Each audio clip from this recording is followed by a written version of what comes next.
السلام علیکم ورحمۃ اللہ وبرکاتہ۔ نحمدہ ونصلی علی رسولہ الکریم، اما بعد فاعوذ باللہ من الشیطان الرجیم، بسم اللہ الرحمن الرحیم۔ رب اشرح لی صدری ویسر لی امری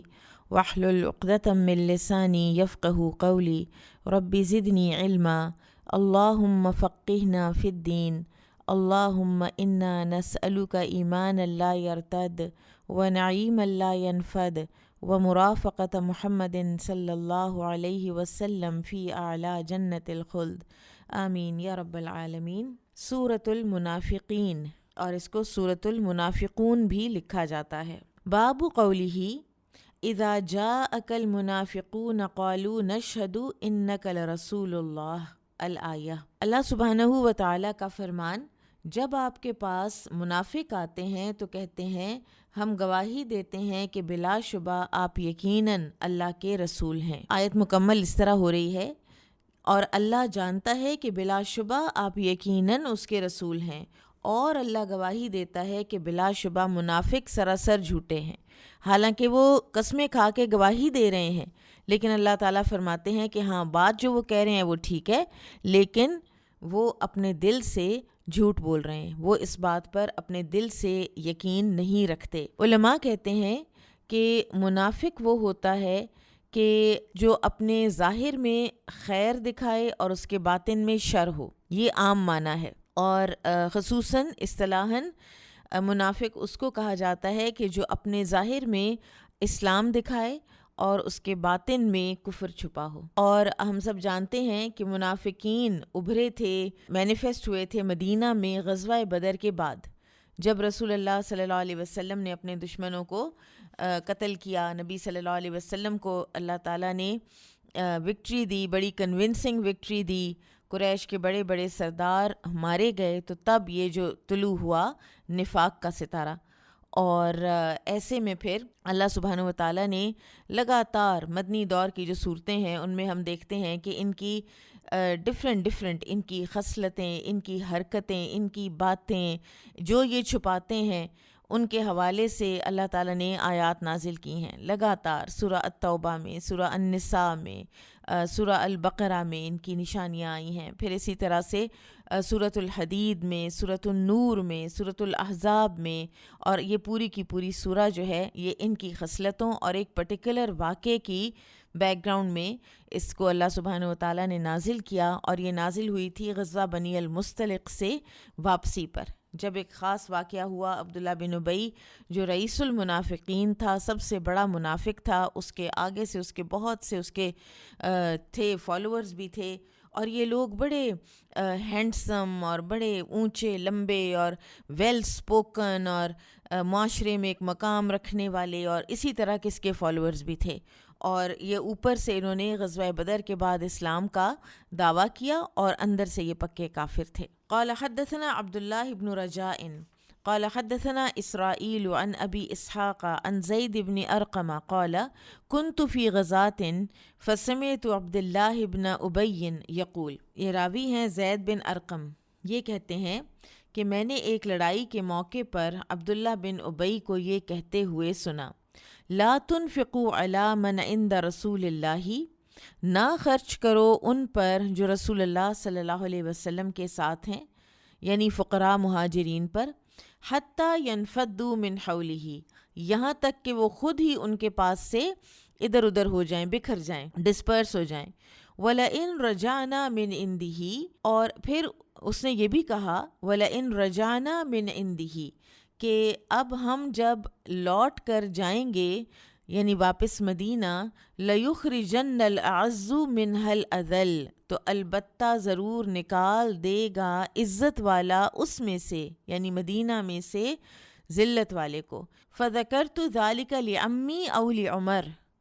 تو میں نے یہ بات بتا دی اپنے چچا کو یا عمر رضی اللہ تعالیٰ عنہ کو۔ فَذَكَرَهُ لِلنَّبِيِّ صلی اللہ علیہ وسلم،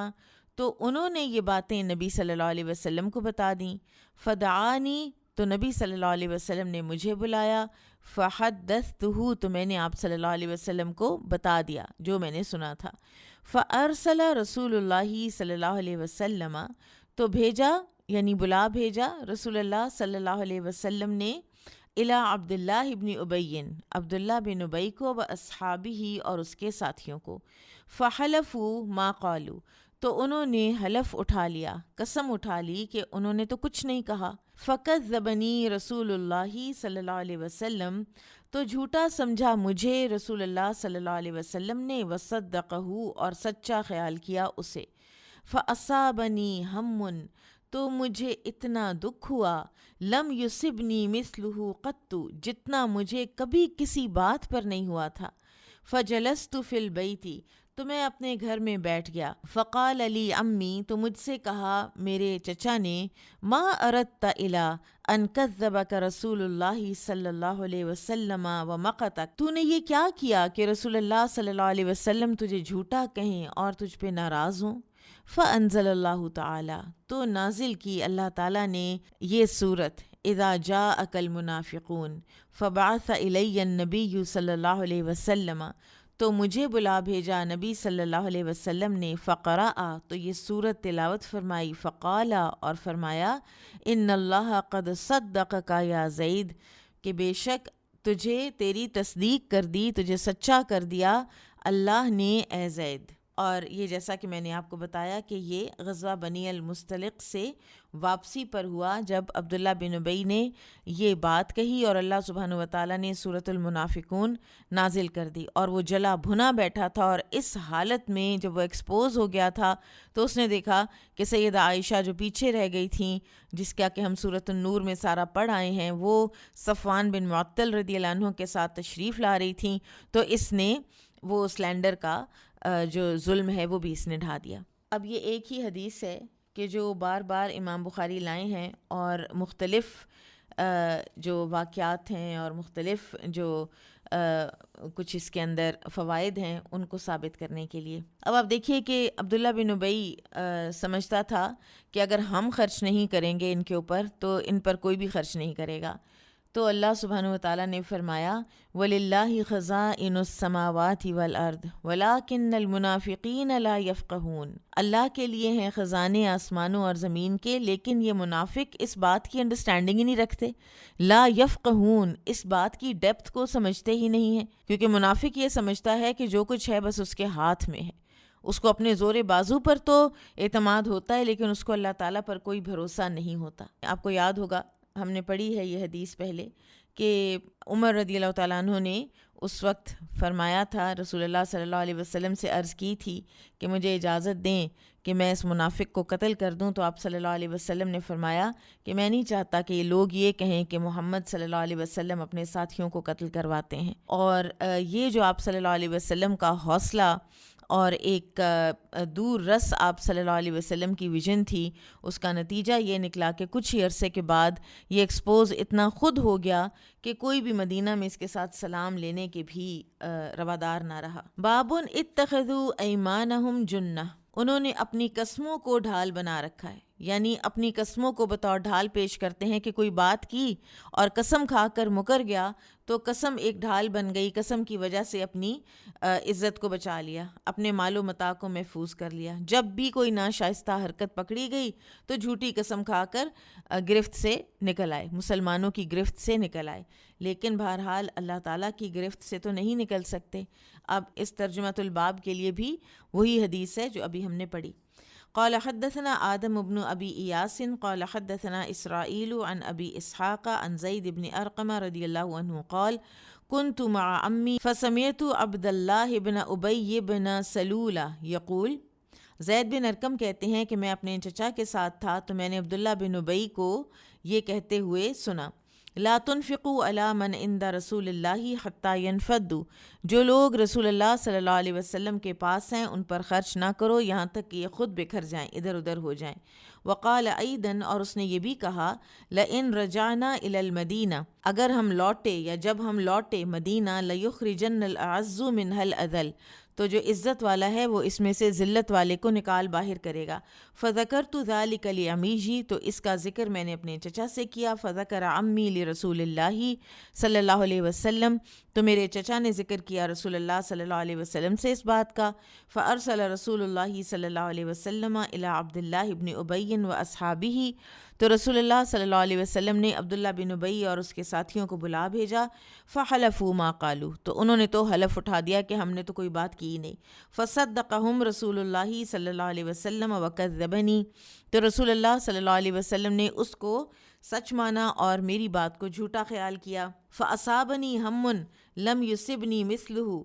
تو مجھے ایسا غم پہنچا جس طرح کا کہ مجھے کبھی پہنچا ہی نہیں، کہ نبی صلی اللہ علیہ وسلم نے مجھے جھوٹا سمجھا۔ فجلست فی بیتی، تو میں تو اپنے گھر میں بیٹھ گیا۔ فانزل اللہ عز وجل، تو اللہ سبحانہ و تعالیٰ نے، اللہ عز وجل نے یہ نازل کر دی سورہ اذا جاءک المنافقون الی قولہ ہم الذین یقولون لا تنفقوا علی من عند رسول اللہ، یعنی ان آیات تک اللہ تعالیٰ نے سورۃ المنافقون نازل کر دی۔ الی قولہ لیخرجن الاعز منها الاذل،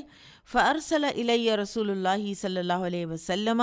تو تب رسول اللہ صلی اللہ علیہ وسلم نے مجھے بلا بھیجا۔ فقرأہا علیہ، تو اس کو پڑھا، مجھے میرے اوپر اس کی تلاوت کی میرے سامنے۔ ثم قال، پھر فرمایا، ان اللہ قد صدقک، کہ بے شک اللہ تعالیٰ نے تمہاری تصدیق کر دی ہے۔ اب جن قسموں کو منافقین بطور ڈھال استعمال کرتے تھے وہ کئی طرح کی ہو سکتی ہیں۔ مثلا نمبر 1، وہ قسمیں جو عام طور پر منافق اپنے ایمان کا یقین دلانے کے لیے کھایا کرتے تھے، جن کا سورہ البقرہ میں بھی ذکر ہے کہ وہ جب اہل ایمان کے پاس آتے ہیں تو کہتے ہیں قالوا آمنا وَإِذَا خَلَوْا إِلَىٰ شَيَاطِينِهِمْ قَالُوا إِنَّا مَعَكُمْ إِنَّمَا نَحْنُ مُسْتَهْزِئُونَ، ہم تو تمہارے ساتھ ہیں، ہم تو ان کے ساتھ مذاق کر رہے تھے۔ تو ایک تو وہ قسم ہے۔ نمبر 2، وہ قسمیں کہ جب ان کی کوئی منافقانہ حرکت پکڑی جاتی تو اس پر مسلمانوں کو یقین دلانے کے لیے کہ ہم نے کوئی وہ حرکت منافقت کی بنا پر نہیں کی، انما نحن مصلحون، ہم تو اصلاح چاہتے تھے، تو ایک وہ قسمیں ہو گئیں۔ تیسری وہ قسمیں کہ جو یہ عبداللہ بن ابی رئیس المنافقین نے زید بن ارقم رضی اللہ عنہ کی دی ہوئی خبر کو جھٹلانے کے لیے کھائی تھی، اور امام بخاری رحمہ اللہ نے اس آیت کے تحت یہ واقعہ بیان کر کے اپنا رجحان بیان کیا ہے کہ ان قسموں سے مراد جن کا ذکر قرآن میں ہے وہ قسمیں ہیں جو منافقین نے زید بن ارقم کو جھوٹا قرار دینے کے لیے اٹھائی تھیں، کہ انہوں نے حلف اٹھا لیا تھا کہ ہم نے تو کچھ بھی نہیں کہا، مکر گئے، صاف مکر گئے، اور یہ بچے تھے، ینگ تھے، تو ان کو پھر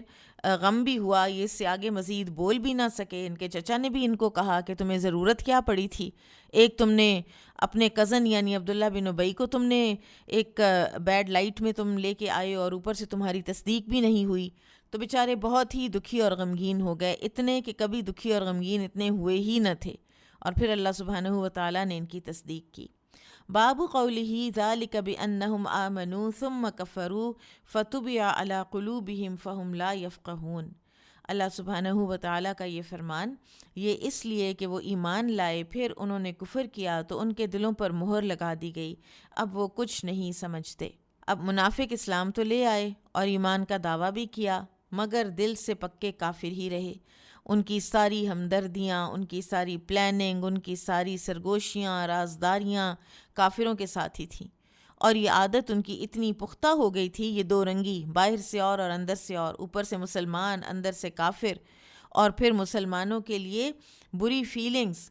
تو ان کو مسلمانوں کی کوئی بھلائی اچھی نہیں لگتی تھی،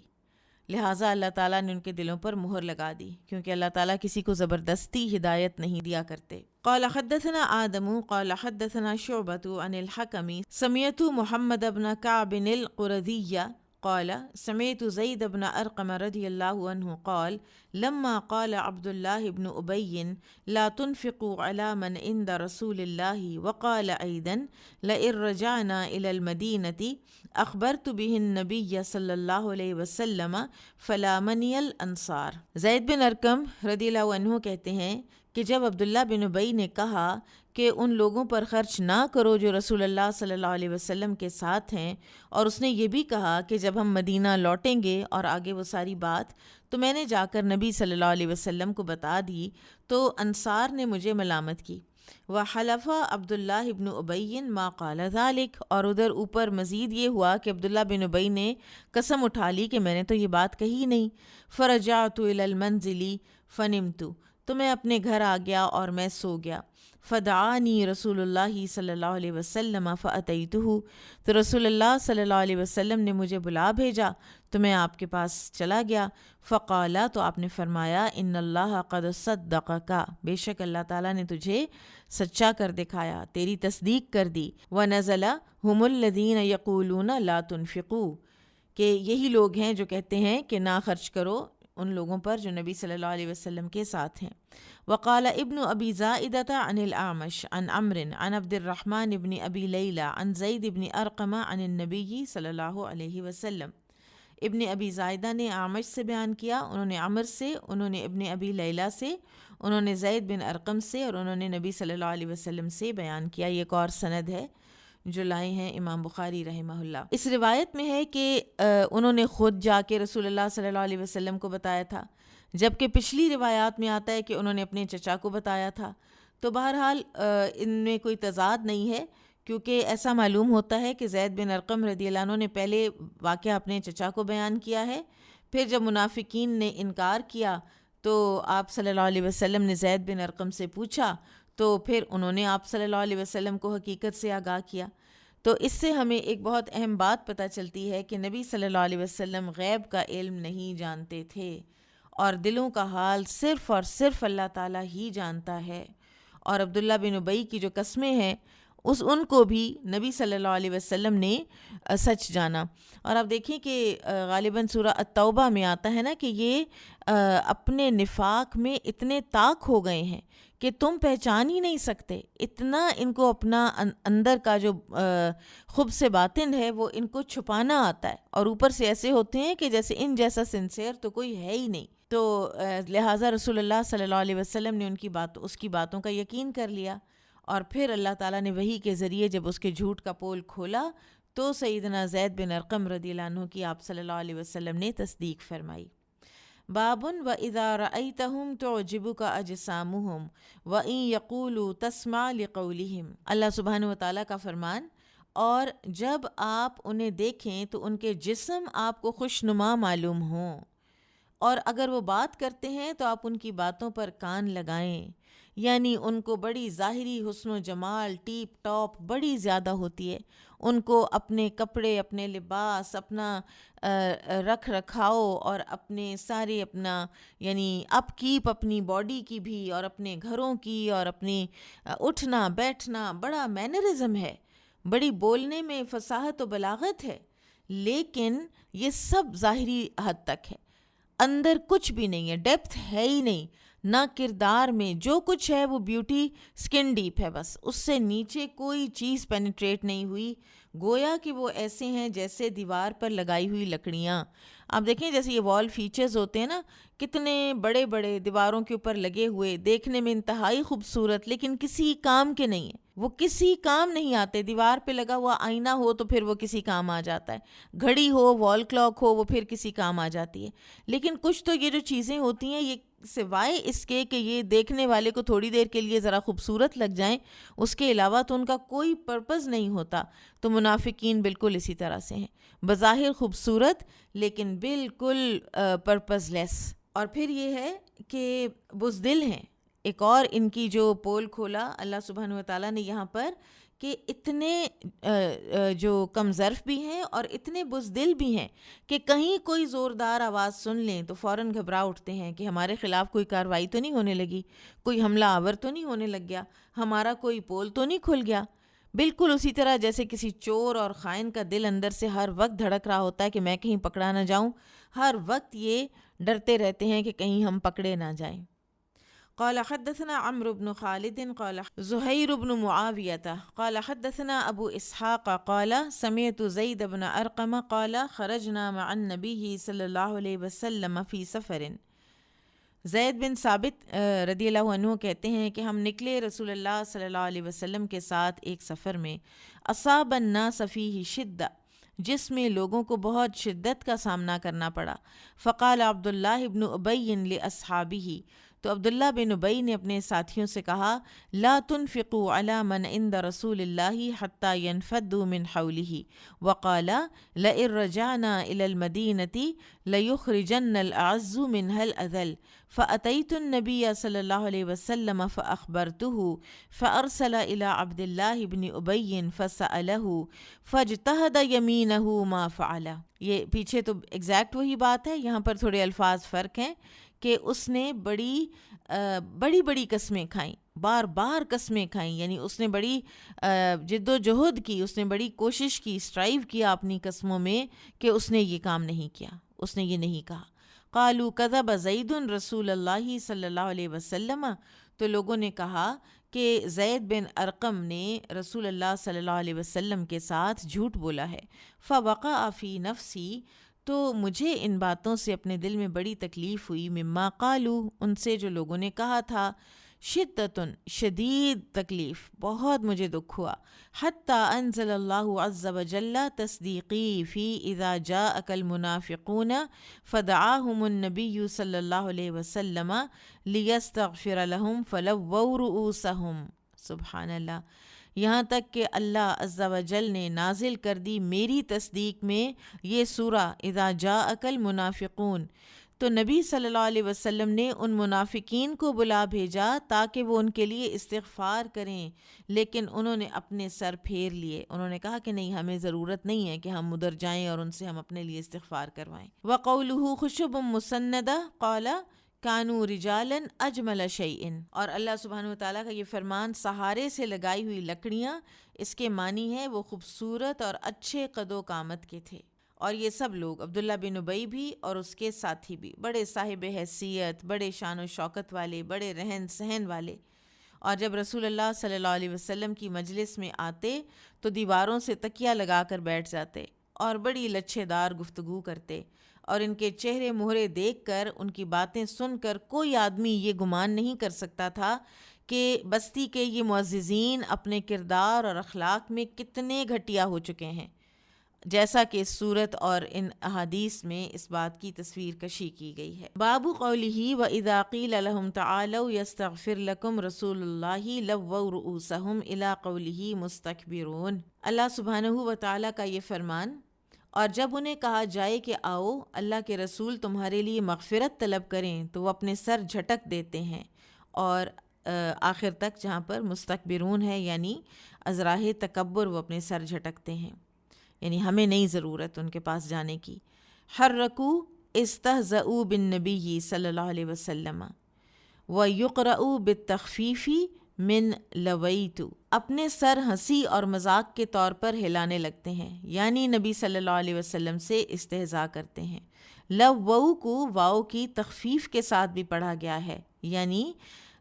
شدہ کے بغیر، لوو جو لویتو سے ماخوذ ہے، یعنی سر جوڑ لیتے ہیں۔ اب سب منافقین کا یہی حال تھا جو اس آیت میں بتایا گیا ہے، لیکن عبداللہ بن ابی جو رئیس المنافقین ہے، اس کا ایک مزید انوکھا انداز تھا کہ جب اس کی کوئی منافقانہ حرکت پکڑی جاتی تو مسلمان اسے کہتے کہ چلو رسول اللہ صلی اللہ علیہ وسلم سے جا کر معافی مانگ لو، وہ تمہیں معاف بھی کر دیں گے اور اللہ تعالیٰ سے تمہارے لیے مغفرت کی دعا بھی کریں گے۔ تو وہ اکڑ کر جواب دیتا کہ اب میں اسے جا کے سجدہ کروں، نعوذ باللہ ثم نعوذ باللہ۔ انتہا کا متکبر اور مغرور انسان تھا یہ، تو اسی اس کی متکبرانہ کیفیت کا اللہ تعالیٰ نے اس آیت میں ذکر فرمایا ہے۔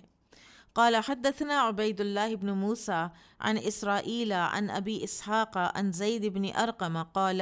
كنت مع عمی فسمعت عبد اللہ بن ابی بن سلول يقول لا تنفقوا على من عند رسول الله حتى ينفدوا ولئن رجعنا إلى المدينة ليخرجن الأعز منها الأذل فذكرت ذلك لعمي فذكره عمي للنبي صلى الله عليه وسلم وصدقهم فدعاني فحدثته فأرسل إلى عبد الله بن أبي وأصحابه فحلفوا ما قالوا وكذبني النبي صلى الله عليه وسلم فأصابني هم لم يصبني مثله قط فجلست في بيتي وقال عمي ما أردت إلى ان کذبک النبی صلی اللہ علیہ وسلم ومقتک فانزل اللہ تعالی اذا جاءک المنافقون قالوا نشهد انک لرسول اللہ وارسل الی النبی صلی اللہ علیہ وسلم فقرأها وقال ان اللہ قد صدقک۔ میں رواں ترجمہ پڑھ دیتی ہوں۔ زید بن ارقم رضی اللہ عنہ سے روایت ہے، انہوں نے کہا میں اپنے چچا کے ہمراہ تھا، اچانک میں نے عبداللہ بن ابی کو یہ کہتے ہوئے سنا، ان لوگوں پر خرچ نہ کرو جو رسول اللہ صلی اللہ علیہ وسلم کے پاس ہیں، حتیٰ کہ وہ آپ سے منتشر ہو جائیں، اور یقیناً اگر ہم مدینہ لوٹ کر گئے تو عزت والا ذلت والے کو وہاں سے نکال دے گا۔ میں نے اپنے چچا سے اس کا تذکرہ کیا تو انہوں نے نبی صلی اللہ علیہ وسلم سے یہ باتیں کہہ دیں۔ آپ صلی اللہ علیہ وسلم نے عبداللہ بن ابی اور اس کے ساتھیوں کو بلایا اور پوچھا تو انہوں نے حلفاً کہا ہم نے ایسی باتیں نہیں کہی ہیں۔ نبی صلی اللہ علیہ وسلم نے مجھے جھوٹا خیال کیا اور انہیں سچا کہا، اس سے مجھے سخت غم لاحق ہوا، اس جیسا غم مجھے پہلے کبھی لاحق نہیں ہوا تھا۔ میں اپنے گھر بیٹھ گیا، میرے چچا نے مجھ سے کہا تو نے کیا کردار انجام دیا ہے کہ نبی صلی اللہ علیہ وسلم نے تجھے جھٹلا دیا ہے اور تجھ سے ناراض ہو گئے ہیں۔ پھر اللہ تعالیٰ نے یہ آیات نازل فرما دیں، اذا جاءک المنافقون، تو رسول اللہ صلی اللہ علیہ وسلم نے مجھے بلایا اور فرمایا کہ اللہ تعالیٰ نے تیری تصدیق کر دی ہے۔ عبداللہ بن ابی اور اس کے ساتھی اعتقادی منافق تھے۔ ایک عملی منافق ہوتا ہے نا کہ جس کے عمل میں نفاق ہوتا ہے لیکن اس کا ایمان کمزور ہوتا ہے، لیکن اس کے ایمان ہوتا ہے، ٹھیک ہے، لیکن وہ کمزور ایمان ہے، جیسے اگر بات کرے تو جھوٹ بولے، اگر اس کے اندر یہ ایک خصلت پائی جاتی ہے، اگر وعدہ کرے تو وعدہ خلافی کرے، نماز میں سستی کرے، تو یہ کچھ چیزیں ہیں کہ جو انسان کو اپنے اندر چیک کرتے رہنا چاہیے، اور نفاق سے بچنے کی دعائیں جو سکھائی گئی ہیں وہ مانگتے رہنا چاہیے۔ لیکن عبداللہ بن ابی عملی منافق نہیں تھا، وہ اعتقادی منافق تھا، یعنی اندر سے پکا کافر تھا۔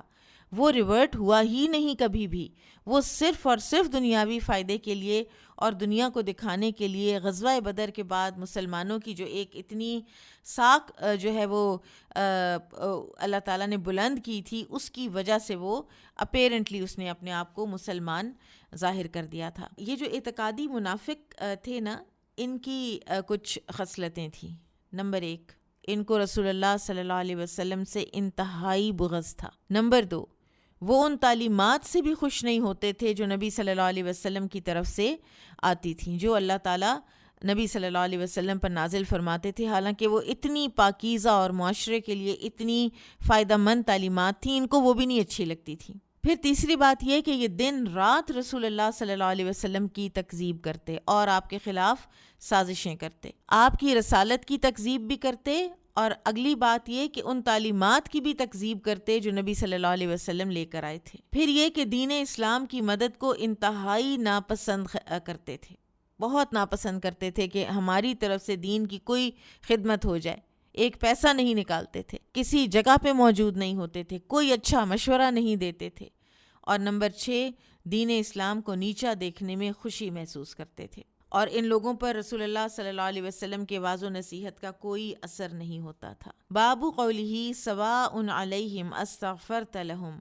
اللہ سبحانہ و تعالیٰ کا یہ فرمان، آپ ان کے لیے بخشش کی دعا کریں یا نہ کریں، ان کے حق میں برابر ہے۔ اب یہی بات سورہ توبہ میں زیادہ تاکید کے ساتھ بیان کی گئی ہے، جو اس سورہ کے 3 سال بعد نازل ہوئی تھی، جہاں اللہ سبحانہ و تعالیٰ نے فرمایا ہے چاہے تم ان کے لیے استغفار کرو یا نہ کرو، اگر تم 70 مرتبہ بھی ان کے لیے دعائے مغفرت کرو گے تو بھی اللہ انہیں ہرگز معاف نہیں کرے گا، یہ اس لیے کہ انہوں نے اللہ اور اس کے رسول سے کفر کیا ہے،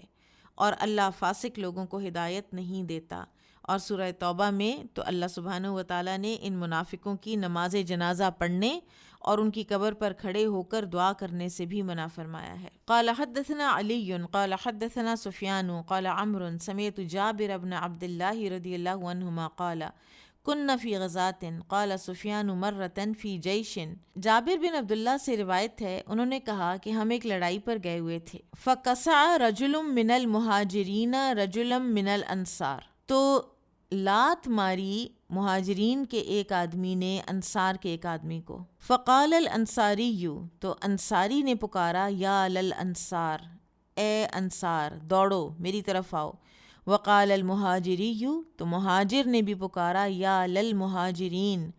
اے مہاجرین تم بھی دوڑو۔ فسمع ذلک رسول اللہ صلی اللہ علیہ وسلم فقال، تو رسول اللہ صلی اللہ علیہ وسلم نے یہ آوازیں سنی تو فرمایا، ما بال دعوی جاہلیت، یہ کیسی جاہلیت کی پکار ہے؟ قالو، تو انہوں نے کہا، یا رسول اللہ، اے اللہ کے رسول، کسع رجل من المہاجرین رجلا من الانصار، اس طرح لات ماری ہے ایک مہاجر نے ایک انصاری کو۔ فقالا، تو آپ صلی اللہ علیہ وسلم نے فرمایا، دعوہا، چھوڑو یہ باتیں، فإنہا منتنۃ، یہ تو بڑی بدبودار ہیں۔ فسمع بذلک عبداللہ بن ابی فقالا فعلوہا،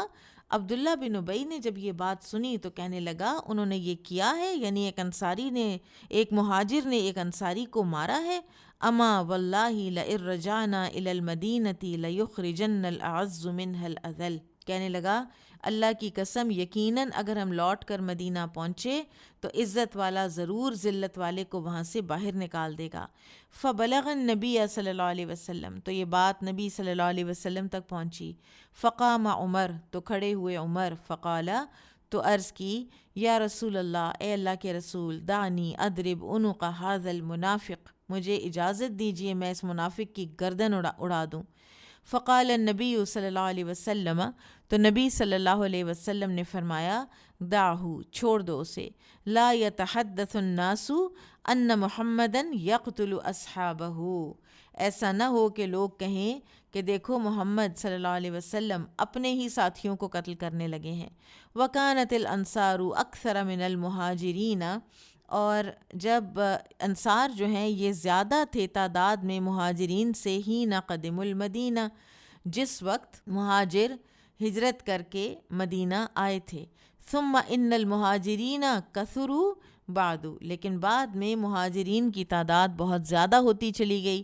تو یہ چیزیں جو ہیں یہ بہت انکمفرٹیبل کر رہی تھیں عبداللہ بن ابی کو، اور وہ اس طرح کی پھر بیہودہ گوئی کرتا تھا۔ قال سفیان فحفظته من عمر قال عمرو سمعت جابرا كنا مع النبي صلی اللہ علیہ وسلم، سفیان نے کہا میں نے یہ حدیث عمرو بن دینار سے یاد کی، اور عمر نے کہا میں نے جابر رضی اللہ عنہ کو یہ کہتے ہوئے سنا کہ ہم نبی صلی اللہ علیہ وسلم کے ہمراہ تھے۔ یہاں پر ایک سیکھنے کی بات ہے کہ یہ جو جاہلیت کے نعرے ہیں، کسی طریقے سے کسی کو پکارنا آپ کی ذہنیت کو ظاہر کرتا ہے۔ اسلام کا طریقہ یہ ہے کہ اگر دو آدمی اپنے کسی جھگڑے میں لوگوں کو مدد کے لیے پکارنا چاہیں تو وہ اپنے عقیدے کے تحت بلائیں، قومیت کے تحت نہیں۔ وہ کہیں کہ مسلمانوں آؤ ہماری مدد کرو، ٹھیک ہے، اے مسلمانوں ہماری مدد کے لیے آؤ۔ لیکن اگر ہر ایک اپنے اپنے قبیلے، برادری، ملک، علاقے کا نام لے کر لوگوں کو پکارتا ہے تو پھر وہی ہوگا جو آج ہو رہا ہے کہ ہر کوئی پاکستان کہہ کر پکارے گا تو کوئی افغانستان کہہ کر پکارے گا، تو پھر وہ قومیت کی بنیاد پر جب ہوگا تو پھر مسلمان آپس میں بھی لڑیں گے، اور پھر کوئی یہ بھی نہیں دیکھتا کہ ظالم کون ہے اور مظلوم کون ہے، وہ صرف یہ ہوتا ہے کہ میری اپنی قوم کا بندہ ہے تو اس کو تو اب میں نے ہیلپ کرنی ہی کرنی ہے، اب میں نے اسی کی سائیڈ لینی ہے چاہے یہ جھوٹا ہی کیوں نہ ہو۔ تو اس چیز کی یہاں پر ممانعت کی گئی ہے، اور اس کو نبی صلی اللہ علیہ وسلم نے بدبودار اور گندگی کے نام سے موسوم کیا ہے۔ یہ جاہلیت کا فعل ہے اور اس سے دنیا میں فساد برپا ہوتا ہے۔ باب قولہ ہم الذین یقولون لا تنفقوا علی من عند رسول اللہ حتی ینفضوا، ارشاد باری تعالی، یہی وہ لوگ ہیں جو کہتے ہیں کہ رسول اللہ صلی اللہ علیہ وسلم کے ساتھیوں پر خرچ نہ کرو تاکہ یہ منتشر ہو جائیں۔ ینفضوا یتفرقوا، ینفضوا کے معنی ہے متفرق ہو جائیں۔ بابن وللہ خزائن السماوات والارض ولکن المنافقین لا یفقہون، اور آسمانوں اور زمین کے خزانے اللہ ہی کے لیے ہیں لیکن منافق نہیں سمجھتے۔ قال حدثنا اسماعیل بن عبد اللہ قال حدثنی اسماعیل بن ابراہیم بن عقبۃ عن موسیٰ بن عقبۃ قال حدثنی عبد اللہ بن الفضل انہ سمع انس بن مالک یقول، انس بن مالک رضی اللہ عنہ سے روایت ہے کہ وہ فرماتے ہیں، یعنی راوی کہتے ہیں کہ انہوں نے سنا انس بن مالک کو یہ کہتے ہوئے، عبداللہ بن فضل راوی نے انس بن مالک سے روایت کیا، حزنت علی من اصیب بالحرۃ، وہ کہتے ہیں کہ مجھے غم لگا جو ہوا حرہ کے دن، یعنی جو لوگ حرہ کے دن شہید کیے گئے تو اس پر مجھے بڑا غم ہوا۔ فکتب الیہ زید بن ارقم، تو مجھے خط لکھا زید بن ارقم نے، وبلغہ شدت حزنی، اور ان کو پہنچی تھی میری شدت غم کی اطلاع، ان کو پتہ چلا میں غمگین ہوں تو انہوں نے مجھے خط لکھا۔ یذکروا، اس میں انہوں نے لکھا، انہوں نے ذکر کیا، انہ سمع رسول اللہ صلی اللہ علیہ وسلم یقول، کہ انہوں نے سنا رسول اللہ صلی اللہ علیہ وسلم کو یہ فرماتے ہوئے، اللہم اغفر للانصار ولابناء الانصار، کہ اے اللہ انصار کی مغفرت فرما اور انصار کے بیٹوں کی بھی مغفرت فرما۔ وشک ابن الفضل فی ابناء ابناء الانصار، اور عبداللہ بن فضل راوی کو شک تھا کہ آپ صلی اللہ علیہ وسلم نے انصار کے بیٹوں کا یعنی پوتوں کا بھی ذکر کیا یا نہیں۔ فسأل انسا بعد من کان عنده، تو انس رضی اللہ تعالیٰ عنہ نے سوال کیا کچھ لوگوں سے، ان حاضرین سے جو اس وقت ان کی مجلس میں حاضر تھے، فقال، تو انہوں نے جواب دیا، هو الذی یقول رسول اللہ صلی اللہ علیہ وسلم هذا الذی اوفى اللہ له بأذنہ، تو انس بن مالک نے حاضرین مجلس سے کیا سوال کیا کہ زید بن ارقم کون ہیں؟ تو انہوں نے جواب دیا لوگوں نے کہ یہ وہ ہیں کہ جن کے بارے میں رسول اللہ صلی اللہ علیہ وسلم نے فرمایا تھا، ھذا الذی، یہ وہی ہے، اوفى اللہ لہ بأذنہ، جس کی وفا کی اللہ نے، پورا کر دیا اللہ نے اس چیز کو جو اس کے کان نے سنا تھا، یعنی اس کی سنی ہوئی خبر کی اللہ تعالیٰ نے تصدیق کی تھی۔ اب یہ حرہ کا دن کیا ہے؟ حرہ مدینہ کے آس پاس کے ایک علاقے کا نام ہے، اور اس کے میدان میں سیاہ پتھر پڑے ہیں۔ آج بھی اگر آپ مدینہ لینڈ کریں تو آپ کو یہ حرہ کی سیاہ چٹانیں نظر آتی ہیں۔ جب اہل مدینہ نے یزید کی بیعت کا انکار کیا تھا تو وہاں قتل و غارت کا ایک بازار گرم ہوا تھا، اور یہ تاریخ کا ایک انتہائی سیاہ واقعہ ہے۔ بہرحال مورخین نے خاصی مبالغہ آرائی سے اس میں کام لیا ہے، لیکن یہ ایک ٹریجک واقعہ ہوا تھا۔ انس رضی اللہ تعالیٰ عنہ اس وقت بصرہ میں تھے اور انہیں اس واقعے کا بہت دکھ ہوا تھا،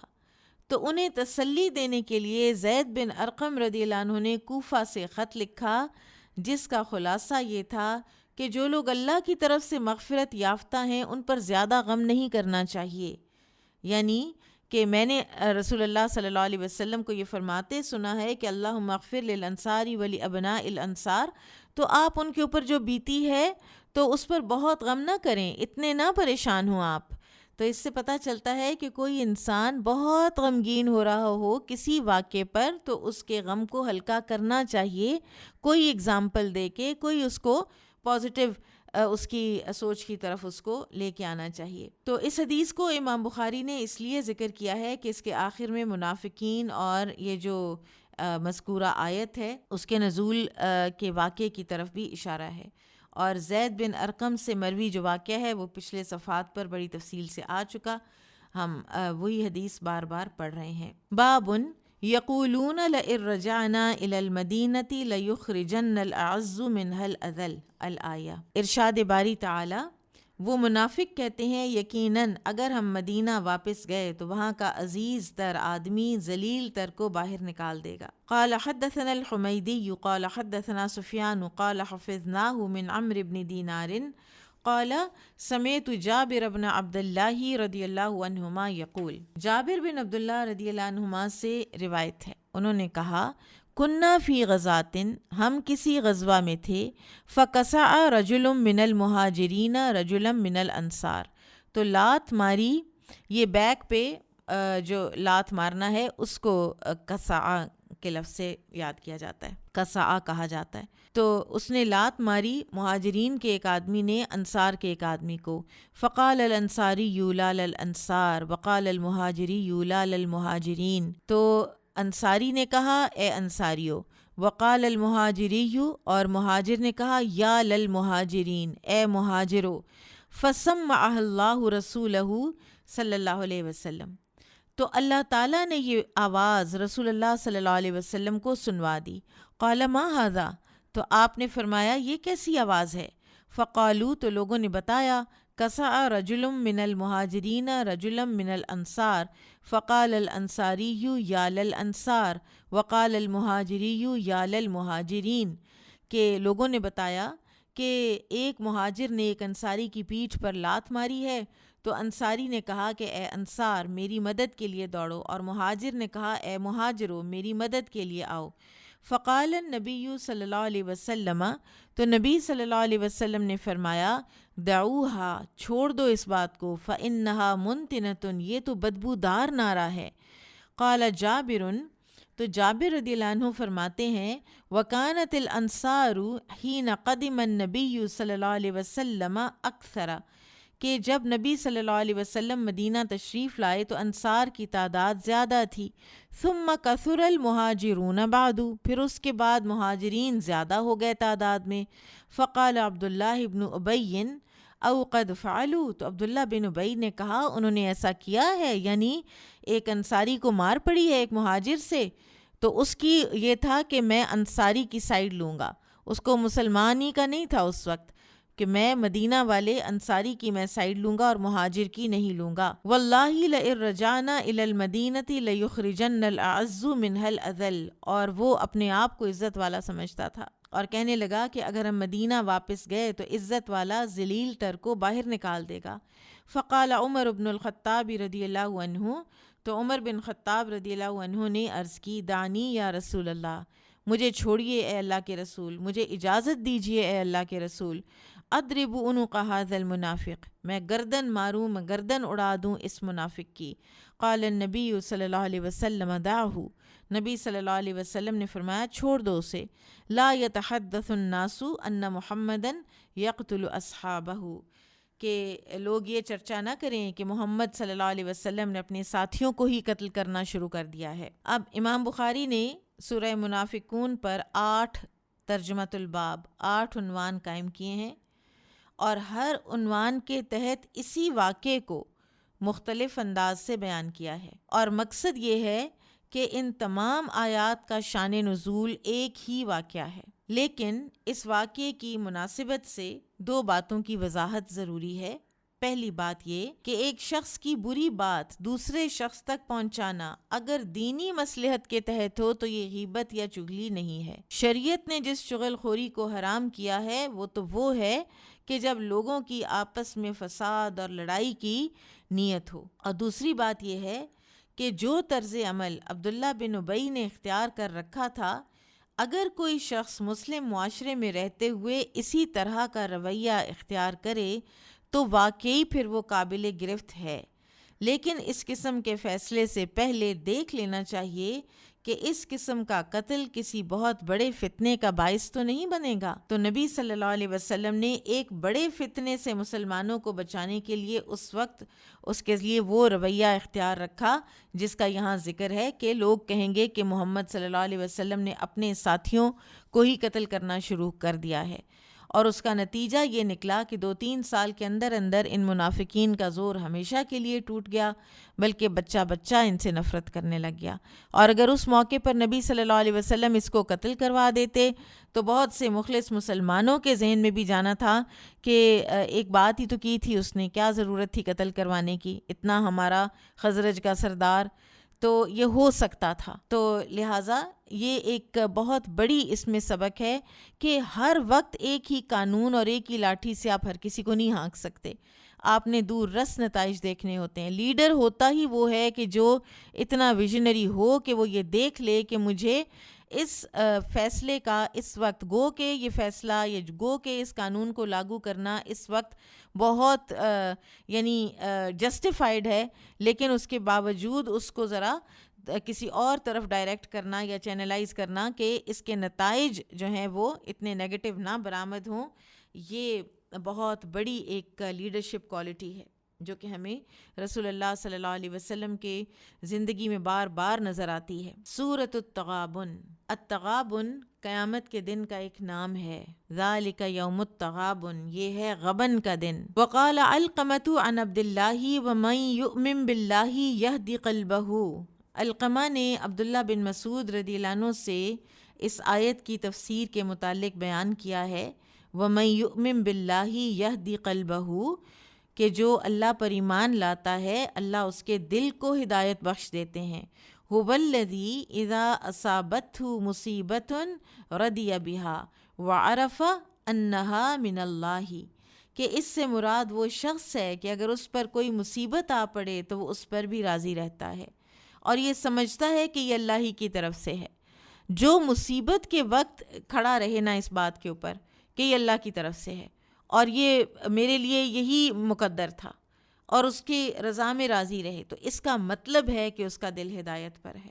وقال مجاہد التغابن غبن اہل الجنت اہل النار، مجاہد نے فرمایا التغابن سے مراد اہل جنت کا اہل نار سے غبن کرنا ہے۔ امام بخاری رحمہ اللہ نے اس صورت کی تفسیر میں کوئی حدیث پیش نہیں کی، بہرحال تغابن کے پیش نظر ایک حدیث ہے جس کو ابن حجر نے فتح الباری میں بیان کیا ہے کہ ابو ہریرہ رضی اللہ عنہ بیان کرتے ہیں کہ رسول اللہ صلی اللہ علیہ وسلم نے فرمایا، جو شخص بھی جنت میں جائے گا اسے وہ مقام دکھایا جائے گا جو برے اعمال کرنے کی صورت میں اسے دوزخ میں ملنا تھا، تاکہ وہ اور زیادہ شکر گزار ہو جائے، اور جو شخص دوزخ میں جائے گا اسے وہ مقام دکھایا جائے گا جو اسے جنت میں ملنا تھا اگر وہ نیک عمل کرتا تاکہ اسے اور زیادہ حسرت ہو۔ تو اس حدیث میں اہل جنت اور اہل دوزخ دونوں کے تغابن یعنی باہمی غبن کا ذکر ہے۔ قیامت کے دن اہل جنت اہل دوزخ کا وہ حصہ مار لے جائیں گے جو انہیں جنت میں ملتا اگر وہ جنت والوں کے کام کرتے، لیکن چونکہ وہ جنت والوں کے کام نہیں کیے انہوں نے، وہ دوزخ میں گئے تو ان کا جنت کا حصہ اہل جنت کو مل گیا، اور اہل دوزخ اہل جنت کا وہ حصہ مار لے جائیں گے جو انہیں دوزخ میں ملنا تھا اگر اہل جنت دوزخ کے کام کرتے۔ تو یہ غبن ہے، اللہ عالم۔ بہرحال حافظ ابن حجر نے اسی بات کی طرف اشارہ کیا ہے۔ ایک اور حدیث میں بھی آتا ہے نا کہ مفہوم ہے حدیث کا کہ نبی صلی اللہ علیہ وسلم نے فرمایا کہ جانتے ہو مفلس کون ہے؟ تو لوگوں نے عرض کی کہ یا رسول اللہ صلی اللہ علیہ وسلم ہم تو اسی کو مفلس سمجھتے ہیں کہ جس کے پاس مال و دولت نہ ہو۔ تو آپ صلی اللہ علیہ وسلم نے فرمایا کہ مفلس وہ ہے کہ جو قیامت کے دن آئے گا اور نیکیاں لے کر آئے گا، نمازیں، روزہ، زکوٰۃ لے کر آئے گا، لیکن اس حال میں آئے گا کہ کسی کو ناحق گالی دی ہوگی، کسی کو ناحق تھپڑ مارا ہوگا، کسی کا حق مارا ہوگا، تو اس کی نیکیاں اس جو مظلوم ہے اس کے نامہ اعمال میں ڈال دی جائیں گی، اور اگر پھر بھی حساب برابر نہ ہوا تو اس مظلوم کی برائیاں اس شخص کے نامہ اعمال میں ڈال دی جائیں گی۔ اسی لیے آپ دیکھیے کہ صرف ریچولز پر رہنا اور صرف نماز روزے کا تو پابند ہونا، لیکن اخلاقی لحاظ سے لوگوں کو تکلیف دینا اور پھر نہ معاملات میں اور کاروبار میں دیانت نہ رکھنا، لوگوں کو دھوکے دینا، ربا کھانا، سود کھانا۔ کتنے ہی سود خور ہیں کہ جو نماز 5 وقت کی پڑھتے ہیں، کتنے ہی چور ہیں کہ جو نماز پڑھتے ہیں 5 وقت کی۔ تو یہ جو چیزیں ہیں نا، یہ قیامت کے دن اللہ تعالیٰ کا تو جو ترازو ہے وہ بہت سینسٹیو ہے، اللہ کو کوئی دھوکہ نہیں دے سکے گا اس دن۔ تو یہ تغابن کا دن ہوگا، غبن ہوں گی، نیکیاں غبن ہو جائیں گی۔ اور آپ سوچئے کہ یہ کتنی حسرت کی بات ہے کہ آپ نے ایک گناہ کیا ہی نہیں، ہو سکتا ہے جس کے ساتھ آپ جس کو آپ نے وکٹمائز کیا، نعوذ باللہ ہو سکتا ہے وہ بدکاری کرتا ہو، نعوذ باللہ ہو سکتا ہے وہ شراب پیتا ہو، اگر اس کے گناہ، جو گناہ آپ سوچ کے آج اس دنیا میں کانپ جاتے ہیں، اگر وہ گناہ آپ کے نامہ اعمال میں آ گئے تو آپ سوچیں کتنی بڑی یہ فیلئر ہے، کتنا بڑا یہ خسارہ ہے۔ اللہ ہمیں اس طرح کے انجام سے معاف فرمائے۔ سورہ الطلاق، ان ارتبتم ان لم تعلموا اتحید ام لا تحید فاللائی قعدن عن المحید واللائی لم یحدن بعد فعدتہن 3 اشہر۔ ان ارتبتم کے معنی ہے کہ جو عورتیں حیض سے مایوس ہو چکی ہوں، اگر تمہیں ان کے حیض کا علم نہ ہو کہ انہیں حیض آیا یا نہیں آیا، یعنی جو عورتیں حیض سے مایوس ہو چکی ہوں اور جن عورتوں کو ابھی تک حیض آنا شروع نہیں ہوا تو شک پڑ گیا نا کہ اب ان کی عدت کیسے گنی جائے، تو ان کی عدت پھر 3 مہینے ہے، 3 حیض کی بجائے 3 مہینے، لونر منتھس، ٹھیک ہے، چاند کے قمری مہینے۔ وقال مجاہد وبال امرہا جزاء امرہا، مجاہد نے فرمایا وبال امرہا سے مراد اپنے کام کی سزا ہے۔ اب یہاں پر عدت کے مختلف جو کنڈیشنز ہیں، مختلف جو سچویشنز ہیں کہ مثلاً اگر کسی کو حیض آتا ہے تو اس کی عدت 3 قروء ہے مطلقہ کی، اور بیوہ کی تو ویسے ہی 4 مہینے 10 دن ہے، اس کا حیض سے تعلق نہیں ہے۔ پھر جو لڑکی ہے کہ جس کو حیض ابھی آیا ہی نہیں تھا اور اس کو طلاق ہو گئی، یا ایسی عورت کہ جو مینوپاز ہو چکا ہوا ہے اور اس کو طلاق ہو گئی، تو اس کی عدت کتنی ہوگی؟ 3 لونر منتھس۔ پھر اگر کسی کو حمل ہے، کوئی پریگننٹ ہے اور پھر اس کی عدت آ گئی، چاہے طلاق کی چاہے بیوگی کی، تو پھر وہ وضع حمل تک اس کی عدت چلے گی، چاہے وہ وضع حمل یعنی بچے کا پیدا ہونا، چاہے وہ 1 مہینے بعد ہو جائے، چاہے وہ 2 گھنٹے کے بعد ہو جائے، 10 منٹ کے بعد ہو جائے، اور چاہے وہ پورے 9 مہینے کے بعد ہو، اس کی عدت وضع حمل تک چلے گی۔ قال حدثنا یحیی بن بکیر قال حدثنا اللیث قال حدثنی عقیل عن ابن شہاب قال اخبرنی سالم ان عبد اللہ بن عمر رضی اللہ عنہما اخبرہ، ابن عمر رضی اللہ عنہما سے روایت ہے کہ انہوں نے کہا انہ طلق امرأتہ وہی حائض، کہ انہوں نے اپنی بیوی کو طلاق دے دی جب کہ وہ ابھی حائضہ تھیں، ان کو حیض آیا ہوا تھا۔ فذکر عمر لرسول اللہ صلی اللہ علیہ وسلم، تو عمر رضی اللہ تعالی عنہ نے اس کا ذکر کیا رسول اللہ صلی اللہ علیہ وسلم سے۔ فتغیظ فیہ رسول اللہ صلی اللہ علیہ وسلم، تو رسول اللہ صلی اللہ علیہ وسلم تو سخت ناراض ہوئے اس بات پر۔ ثم قال، پھر فرمایا، لیراجعھا، اس کو چاہیے کہ وہ رجوع کرے اس کے ساتھ، بیوی کے ساتھ۔ ثم یمسکھا حتی تطہر، پھر اسے اپنے پاس روکے رکھے حتیٰ کہ وہ حیض سے پاک ہو جائے۔ فإن بدا لہ ان یطلقھا فلیطلقھا طاہرا قبل ان یمسھا، پھر اگر وہ چاہتا ہے کہ وہ طلاق ہی دے دے تو پھر اس سے جماع کیے بغیر اسے طلاق دے دے، اس کو چھوئے نہیں اور پھر اس کو طلاق دے۔ فَتِلْكَ الْعِدَّةُ كَمَا أَمَرَهُ اللَّهُ، یہی وہ وقت ہے جس میں اللہ تعالیٰ نے طلاق دینے کا حکم دیا ہے۔ اب ایک روایت میں ہے کہ وہ حالت طہور یا حالت حمل میں طلاق دے، یہ صحیح مسلم کی کتاب الطلاق میں آئی ہے۔ دوران حیض اگر بیوی کو طلاق دی جائے تو وہ شمار ہوگی یا نہیں شمار ہوگی، اس کے متعلق اہل علم کا شدید اختلاف ہے۔ تو بعض جو ہیں علماء، دونوں طرف ہی بڑے علماء ہیں، ان کا رجحان ہے کہ طلاق شمار ہو جائے گی، اور بعض کا رجحان ہے کہ نہیں ہوگی۔ ائمہ اربعہ چاروں کہتے ہیں کہ طلاق واقع ہو جائے گی۔ امام ابن تیمیہ رحمہ اللہ کا موقف ہے کہ طلاق واقع نہیں ہوگی، اور طلاق کا واقع ہونا یہ ہے نا کہ یعنی ہو گئی ہے لیکن ناپسندیدہ ہے، کیوں دی حیض کی حالت میں طلاق نہیں دینی چاہیے تھی، لیکن جب دے دی تو ہو گئی، ٹھیک ہے، تو اس پر اختلاف ہے۔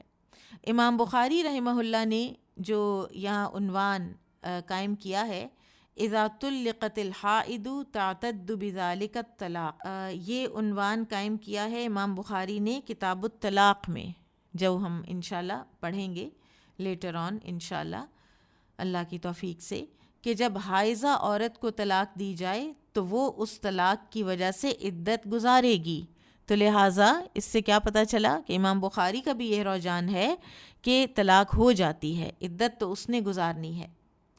اس قسم کی طلاق کو شمار کرنے کے متعلق کچھ جو دلائل ہیں،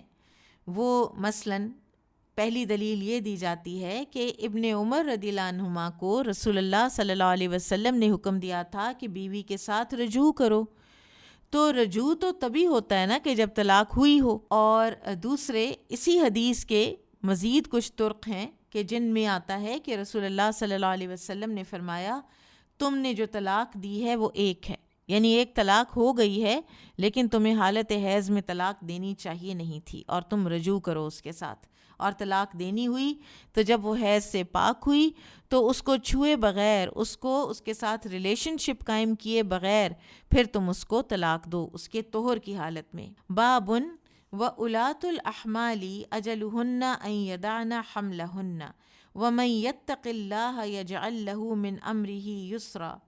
اور حمل والی عورتوں کی عدت وضع حمل ہے، اور جو شخص اللہ سے ڈرے گا تو اللہ اس کے کام میں آسانی پیدا کر دے گا کا بیان۔ وَأُولَاتُ الْأَحْمَالِ وَاحِدُهَا ذَاتُ حَمْلٍ، اولات الاحمال کا مفرد یعنی واحد، ذات حمل یعنی حمل والی ہے۔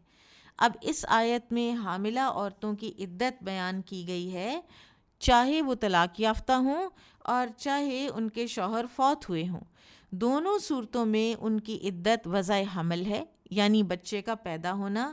چاہے 1 مہینے بعد ہو چاہے 8 مہینے بعد ہو، جیسا کہ اس حدیث میں معلوم ہو رہا ہے۔ قال حدثنا سعد بن حفص قال حدثنا شیبان عن یحییٰ قال اخبرنی ابو سلمة قال جاء رجل الى ابن عباس وابو ہریرة جالس عنده۔ ابو سلمہ بن عبد الرحمن سے روایت ہے، وہ کہتے ہیں کہ ایک شخص ابن عباس رضی اللہ عنہما کے پاس آیا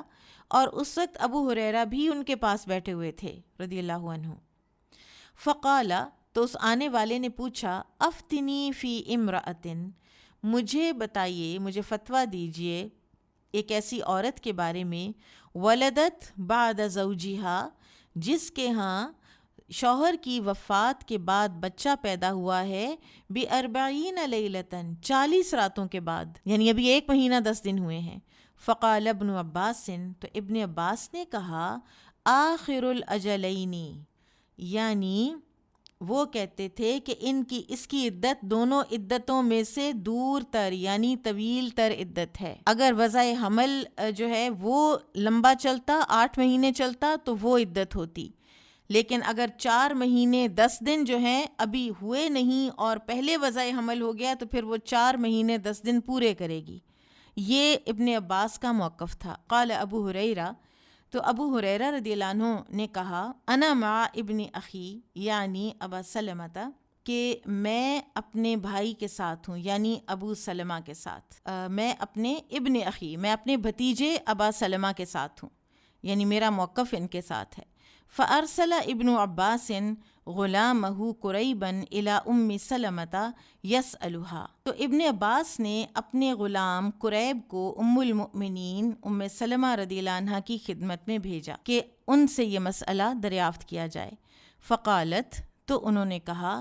قتل زوج سبیعۃ الاسلمیہ وہی حبلہ، کہ سبیہ اسلمیہ کے شوہر شہید کر دیے گئے جب کہ وہ اس وقت حاملہ تھیں۔ فوضعت بعد موتہ ب40 لیلۃ، تو ام سلمہ رضی اللہ عنہ نے کہا کہ شوہر کی وفات کے 40 راتیں بعد اس نے بچہ پیدا کیا۔ فخطبت، تو پھر ان کے پاس پیغام نکاح بھیجا گیا۔ فانکحہا، تو ان کا نکاح کر دیا رسول اللہ صلی اللہ علیہ وسلم، رسول اللہ صلی اللہ علیہ وسلم نے۔ وکان ابو السنابل فی من خطبہا، اور ابو سنابل بھی انہی لوگوں میں سے تھے جنہوں نے ان کو پیغام نکاح بھیجا تھا۔ لہٰذا عبداللہ بن عباس کا یہ اپنا ایک اجتہادی رائے تھی، لیکن وہ درست نہیں ہے۔ عورت چاہے طلاق یافتہ ہو چاہے بیوہ، اگر وہ حمل سے ہے تو اس کی عدت وضع حمل تک ہے، چاہے وہ کتنا دیر بھی چلے۔ اور ہمارے ہاں ایک مسئلہ جو ہے وہ یہ بھی مشہور ہے کہ حاملہ ہو تو طلاق نافذ نہیں ہوتی، حالانکہ اس آیت کریمہ میں حاملہ عورت کی عدت بیان کی جا رہی ہے نا، تو عدت تو تبھی ہوگی اگر طلاق نافذ ہو گئی ہو، ٹھیک ہے، بیوگی کے علاوہ طلاق کی بھی عدت وضع حمل ہے، تو طلاق نافذ ہو جاتی ہے لیکن عدت ختم کب ہوتی ہے؟ وضع حمل کے ساتھ۔ وقال سلیمان بن حرب و ابو النعمان قال حدثنا حماد بن زید عن ایوب عن محمد قال كنت في حلقة فيها عبد الرحمن بن ابی لیلى وكان اصحابه يعظمونه۔ محمد بن سیرین سے روایت ہے، وہ کہتے ہیں کہ میں ایک ایسی مجلس میں حاضر تھا جہاں عبد الرحمن بن ابی لیلہ بھی تھے اور ان کے شاگرد ان کی بڑی عزت کرتے تھے، بڑی تعظیم کرتے تھے۔ فذکر آخر الاجلین، تو انہوں نے ذکر کیا طویل تر آخر الاجلین یا ابعد الاجلین، یعنی جو دونوں مدتوں میں سے لمبی ہے، ٹھیک ہے، تو حاملہ کی 4 مہینے 10 دن یا وضع حمل، جو لمبی ہوگی وہ کرے گی آبزرو۔ فحدثت بحدیث سبیۃ بنت الحارث، تو میں نے وہاں حدیث بیان کی سبیہ بنت حارث والی، عن عبداللہ ابن عتبہ، جو عبداللہ بن عتبہ کے حوالے سے تھی، یعنی ان کی روایت سے۔ قال، تو وہ کہتے ہیں فضمز لی بعض اصحابہ، تو ان کے شاگردوں میں سے کسی نے مجھے خاموش رہنے کا اشارہ کیا۔ قال محمد، تو محمد کہتے ہیں ففطنت لہ فقلت، تو میں سمجھ گیا اور میں نے کہا انی اذا لجریء ان کذبت علی عبداللہ بن عتبہ وہو فی ناحیۃ الکوفہ، کہ عبداللہ بن عتبہ ابھی کوفہ میں بقید حیات ہیں، اگر میں ان کی طرف کوئی جھوٹی بات منسوب کرتا ہوں تو یہ تو بڑی جرت کی بات ہوگی۔ فاستحیا، تو وہ شرمندہ ہو گیا، مجھے جس نے کہا تھا نا چپ رہو کچھ نہ بولو میرے استاد کے سامنے، تو وہ شرمندہ ہوا۔ وقالا، اور اس نے کہا لیکن عمہ لم یقل ذاک، لیکن اس کے چچا یعنی عبداللہ بن مسعود تو یہ نہیں کہتے۔ فلقیت ابا عطیۃ مالک بن عامر، تو پھر میں ملا ابو عطیہ مالک بن عامر سے، فسألتہ، تو میں نے اس سے یہی مسئلہ پوچھا، فسألتہ فذهب يحدثني حدیث سبیعۃ، تو وہ بھی مجھے سبیہ اسلمیہ والی حدیث بیان کرنے لگے۔ فقلت، تو میں نے کہا هل سمعت عن عبداللہ فیہا شیئا، آپ نے عبداللہ بن مسعود رضی اللہ عنہ سے اس کے بارے میں کوئی بات سنی ہے؟ فقالا، تو انہوں نے کہا کنا عند عبداللہ، فقالا، کہ ہم عبداللہ بن مسعود کے پاس تھے، ان کی خدمت میں حاضر تھے، تو انہوں نے فرمایا اتجعلون علیہ التغلیظ، کیا تم اس عورت پر سختی کرنا چاہتے ہو؟ ولا تجعلون علیہ الرخصہ، ولا تجعلون علیہ الرخصہ، اور تم اسے رخصت اور سہولت دینے کے لیے تیار نہیں ہو، یعنی اگر اس کا وضع حمل جلدی ہو گیا ہے تو اس کو کیوں تکلیف دیتے ہو کہ وہ پھر پورے 4 مہینے 10 دن عدت میں رہے۔ لنزلت سورۃ النساء القصری، حالانکہ سورہ نساء القصری یعنی سورہ الطلاق، یہ چھوٹی سورۃ النساء کہلاتی ہے۔ بعد الطولہ، یہ تو اس بڑی سورہ نساء کے بعد نازل ہوئی ہے، اور بڑی سورہ نساء کون سی ہے؟ سورۃ البقرہ، سورۃ النساء نہیں، ٹھیک ہے، کیونکہ سورۃ البقرہ میں طلاق کے جو احکامات آئے ہیں کہ ایک مطلقہ ہے تو وہ ثلاثۃ قروء رکی رہے گی، اور جو بیوہ ہے وہ رکے گی 4 اشہر و 10، 4 مہینے اور 10 دن۔ تو یہ جو سورۃ الطلاق ہے، اس میں پھر دوبارہ جو ایک ایکسیپشنل کیس آیا ہے یہ تو بعد میں آیا ہے، وَأُولَاتُ الْأَحْمَالِ أَجَلُهُنَّ أَن يَضَعْنَ حَمْلَهُنَّ، اور سمپل بات ہے، اللہ تعالیٰ نے فرمایا ہے اور حمل والی خواتین کی عدت ان کے حمل کا پیدا ہو جانا ہے۔ تو یہ پتہ چلتا ہے کہ ابن عباس رضی اللہ عنہما ابعد الاجلین کے قائل تھے، اور عبداللہ بن مسعود رضی اللہ عنہ کے متعلق وہ یہ کہتے تھے، ان کو یہ لگا کہ وہ بھی میرے موقف ہی کے حامی ہیں، لیکن ان کا یہ خیال درست نہیں تھا، جیسا کہ ابو عطیہ مالک بن عامر نے وضاحت کی ہے، ٹھیک ہے۔ بہرحال جس حاملہ عورت کا شوہر فوت ہو جائے تو اس کی عدت وضع حمل ہے، اس کے بعد اسے دوبارہ نکاح کرنے کی اجازت ہے، اور یہی جمہور اہل علم کا موقف ہے۔ وضع حمل چاہے دیر سے ہو یا جلدی، اسے بچہ پیدا ہونے تک انتظار کرنا ہوگا، اور مزید تفصیل انشاءاللہ کتاب الطلاق میں آئے گی۔ سورۃ التحریم، سورہ التحریم میں جو احادیث ہیں یہ مور اور لیس ہم سورۃ الاحزاب میں کر چکے ہیں، تو بہت زیادہ ان کی تشریح نہیں ہوگی، اور اگر کوئی ریوائز کرنا چاہے تو وہ سورۃ الاحزاب میں ان کی شرح کو دیکھ لے، کچھ امپورٹنٹ میٹرز کو ہم ریوائز کر لیں گے انشاءاللہ۔ بسم اللہ الرحمن الرحیم۔ یا ایہا النبی لم تحرم ما احل اللہ لک، اللہ سبحانہ و تعالیٰ کا فرمان ہے، اے نبی صلی اللہ علیہ وسلم، جس چیز کو اللہ تعالیٰ نے آپ کے لیے حلال کیا ہے اسے آپ حرام کیوں کرتے ہیں؟ کسی بھی چیز کو حلال یا حرام قرار دینے کا اختیار صرف اللہ تعالیٰ کو ہے۔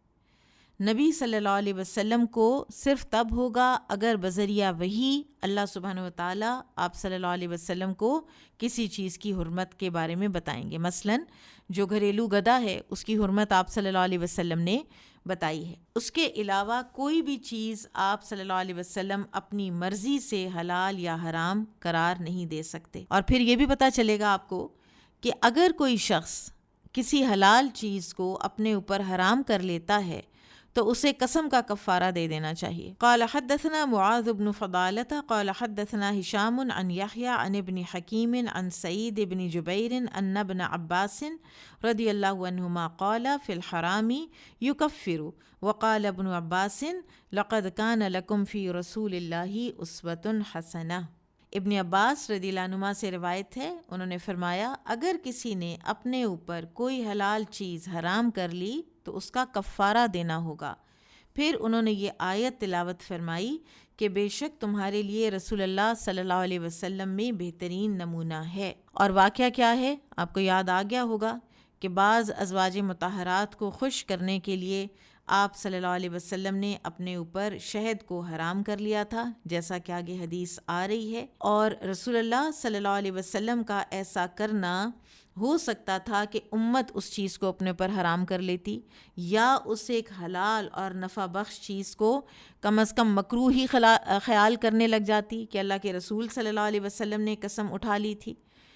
تو لہٰذا اللہ سبحانہ وتعالیٰ نے وہی نازل کر کے اس ساری چیز کو نل اینڈ وائڈ کیا، اور آپ صلی اللہ علیہ وسلم نے یہ کام ازواج مطہرات کی رضا کے لیے کیا تھا، جبکہ اس معاملے میں، اس طرح کے معاملات میں، یعنی آؤٹ آف دا وے ہو کر ان کو راضی کرنا آپ پر لازم نہ تھا۔ تو اس لیے اللہ سبحانہ وتعالیٰ نے فرمایا کہ اس سے پہلے ہم آپ کو بتا چکے ہیں کہ کس طرح سے آپ اب اس قسم سے نکلیں، اور قسم کا کفارہ سورۃ المائدہ میں اللہ تعالیٰ بتا چکے ہیں۔ 10 مسکینوں کو اوسط درجے کا کھانا کھلایا جائے، یا انہیں لباس دیا جائے، یا ایک غلام لونڈی کو آزاد کیا جائے، اور اگر ان میں سے کسی چیز کی طاقت نہ ہو تو 3 دن کے روزے رکھے جائیں۔ قال حدثنا ابراہیم بن موسیٰ قال اخبرنا ہشام بن یوسف عن ابن جریج عن عطاء عن عبید بن عمیر عن عائشہ رضی اللہ عنہا قالت، عائشہ رضی اللہ عنہا سے روایت ہے، وہ فرماتی ہیں کان رسول اللہ صلی اللہ علیہ وسلم، کہ رسول اللہ صلی اللہ علیہ وسلم یشرب عسلا، پیا کرتے تھے شہد یا شہد کا شربت، عند زینب ابنت جحش، زینب بنت جحش کے گھر میں، وَيَمْكُثُ عِنْدَهَا، اور وہاں پر آپ ٹھہر جاتے، یعنی آپ ذرا دیر ادھر آپ لگاتے۔ فَوَطَأْتُ أَنَا وَحَفْصَةُ، تو باہمی اتفاق کیا میں نے اور حفصہ نے، ان اس بات پر، ایتنا دخل علیہا، ہم میں سے جس کے پاس بھی نبی صلی اللہ علیہ وسلم تشریف لائیں گے، فلتقل لہو، تو وہ کہے گی آپ سے، اکلت مغافیر، آپ نے مغافیر کھائی ہے، انی اجد منک ریح مغافیر، مجھے تو آپ کے منہ سے مغافیر کی بو آ رہی ہے۔ قال لا، تو رسول اللہ صلی اللہ علیہ وسلم سے جب ان امہات المومنین نے منصوبے کے مطابق اسی طرح کہا تو آپ نے فرمایا نہیں، وَلَكِنِّي كُنْتُ أَشْرَبُ عَسَلًا عِنْدَ زَيْنَبَ ابنت جحش، لیکن میں پیتا رہا ہوں، یعنی آج کل پی رہا ہوں شہد زینب بنت جحش کے ہاں سے، فَلَنْ أَعُودَ لَهُ، تو میں اب دوبارہ شہد نہیں پیا کروں گا، وَقَدْ حَلَفْتُ، اور میں نے قسم اٹھا لی ہے، لَا تُخْبِرِي بِذَلِكَ أَحَدًا، لیکن تم اس کا کسی سے ذکر نہ کرنا، کیونکہ اگر زینب کو پتہ چلا تو زینب کو تکلیف ہوگی، زینب کو برا لگے گا، تو لہٰذا بتانا مت کسی کو، لیکن آئندہ میں شہد کا شربت نہیں پیا کروں گا، اس لیے کہ رسول اللہ صلی اللہ علیہ وسلم ایک انتہائی نفیس انسان تھے، اور آپ بالکل اس بات کو پسند نہیں فرماتے تھے کہ آپ کے منہ سے کسی قسم کی اسمیل آئے یا بو آئے۔ اور مغافیر ایک پھول ہے کہ جس سے اگر شہد کی مکھی رس چوسے تو اس کی اپنی ایک اسٹرانگ اسمیل ہوتی ہے جو کہ شہد میں آ جاتی ہے، اور اس کا پوری ایک ہم ڈسکشن پیچھے کر آئے کہ کیا امہات المومنین نے یہاں پر جھوٹ بولا ہے، کیا بو نہیں آ رہی تھی اور انہوں نے کہا ہے؟ تو اس میں ہم سورۃ الاحزاب میں جب اس کی شرح کی تھی تو اس کی بات ہم کر بھی آئے کہ یہ ضروری نہیں کہ جھوٹ ہو سکتا ہے کہ کچھ نہ کچھ اسمیل آ رہی ہو، لیکن وہ کوئی ایسی اسمیل نہ ہو کہ جو بادر کرے، اور انہوں نے اس بات کو کہا ہو۔ اور دوسرے ہو سکتا ہے کہ انہوں نے کوئی اس طرح کی بات جو ہے خلاف واقعہ کہی ہو غیرت میں آ کر، کیونکہ اللہ سبحانہ و تعالیٰ اسی صورت میں آیت نمبر 4 میں فرماتے ہیں ان تتوبا الی اللہ فقد صغت قلوبکما، اگر تم دونوں اللہ تعالیٰ سے توبہ کرتی ہو تو بے شک تم دونوں کے دل کچھ یعنی حقیقت سے یا حق سے کچھ مائل ہوئے تھے، ٹھیک ہے۔ تو لہٰذا اگر ان سے کوئی ایسا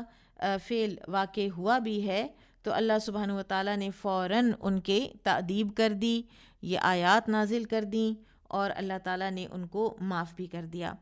پھر یہ ہے کہ شہد کے واقعے کے علاوہ یہ جو سورہ تحریم کی پہلی آیت ہے اس کے شان نزول میں کچھ اور واقعات بھی بیان کیے ہیں سیرت نگاروں نے، اور اس میں جمع کرنا تو ممکن نہیں ہے کہ کیسے ان کی موافقت کی جائے، لیکن ہم راجح قول لیں گے، اور وہ ہے جو امام بخاری رحمہ اللہ نے یہاں پر بیان کیا ہے کہ زینب رضی اللہ تعالیٰ عنہ کے گھر سے یہ شہد پینے والا واقعہ ہی اس کا شان نزول ہے۔ لیکن ایک چیز جو ہے وہ سیرہ اگر آپ پڑھیں اور اس دور میں آپ پڑھیں تو پتہ یہ چلتا ہے کہ ایسا معلوم ہوتا ہے کہ کچھ چیزیں بلڈ اپ ہو رہی تھیں، کچھ ازواج مطہرات کی طرف سے اس طرح کے کچھ مطالبات، کچھ ایسا مینرزم، کچھ ایسی چیز جو ہے وہ آ رہی تھی کہ جو نبی صلی اللہ علیہ وسلم کی طبیعت مبارک پر گراں گزرتی تھی، اور پھر ایونچولی اٹ لیڈ ٹو ایلا، جس میں نبی صلی اللہ علیہ وسلم نے 1 ماہ تک اپنی تمام ازواج مطہرات سے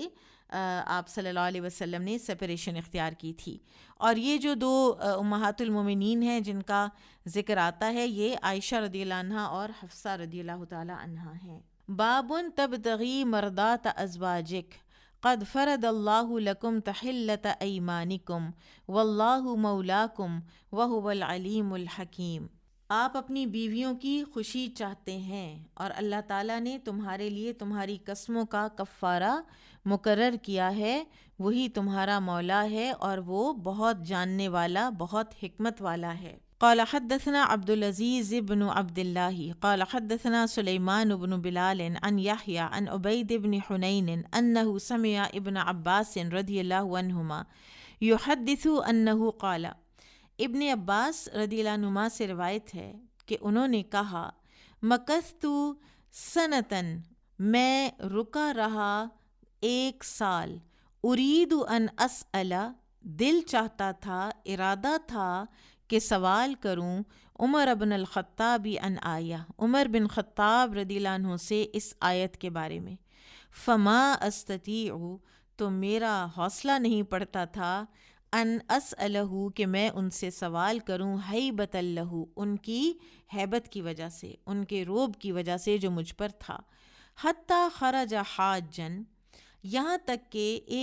ایک مرتبہ حج کے لیے وہ نکلے، فخرجت معہ، تو میں بھی ان کے ساتھ گیا، فلما رجعت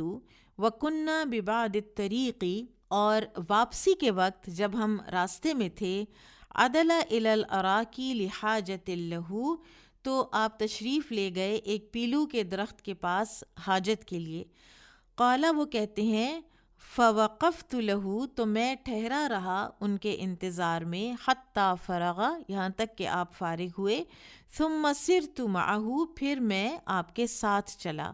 فقلت لہ، تو میں نے کہا ان سے، یا امیر المؤمنین، اے امیر المؤمنین، من اللتانی تظاہرتا علی النبی صلی اللہ علیہ وسلم من ازواجہ، وہ کون سی 2 تھیں جنہوں نے آپس میں تعاون کیا، منصوبہ بنایا نبی صلی اللہ علیہ وسلم کے متعلق، آپ کی بیویوں میں سے وہ کون سی 2 تھیں؟ فقال، انہوں نے کہا، تلک حفصۃ و عائشۃ، وہ حفصہ اور عائشہ تھیں۔ قالا وہ کہتے ہیں فقلتو تو میں نے کہا واللہ ان کنت لاريد ان اسألک عن هذا منذ سنة فما استطيع حیبة لک. تو کہنے لگے، بتا رہے ہیں اب عمر رضی اللہ عنہ کو کہ میں 1 سال سے ارادہ کر رہا تھا کہ میں آپ سے یہ سوال کروں، لیکن آپ کے روب کی وجہ سے پوچھنے کی ہمت نہیں ہوتی تھی. قال فلا تفعل، تو عمر رضی اللہ عنہ نے کہا کہ ایسا نہ کیا کرو. ما ظننت ان عندي من علم فاسألنی، اور میرے پاس جو بھی علم ہے اس کے متعلق تم مجھ سے پوچھ لیا کرو، سوال کر لیا کرو. فإن كان لي علم خبرتك به، تو مجھے اگر اس کا علم ہوگا تو میں ضرور تمہیں بتا دیا کروں گا. قال وہ کہتے ہیں ثم قال عمر، پھر عمر رضی اللہ عنہ نے کہا، یعنی پوری پھر کچھ ڈیٹیل بتائی عمر رضی اللہ عنہ نے. واللہ ان کن فی الجاہلیتی، اور یہ حدیث آپ پیچھے پڑھ چکے ہیں لیکن ہم اس کا ٹرانسلیشن کرتے چلے جائیں گے. واللہ ان کن فی الجاہلیتی ما نعد للنساء امرا حتی انزل اللہ فیہن ما انزل.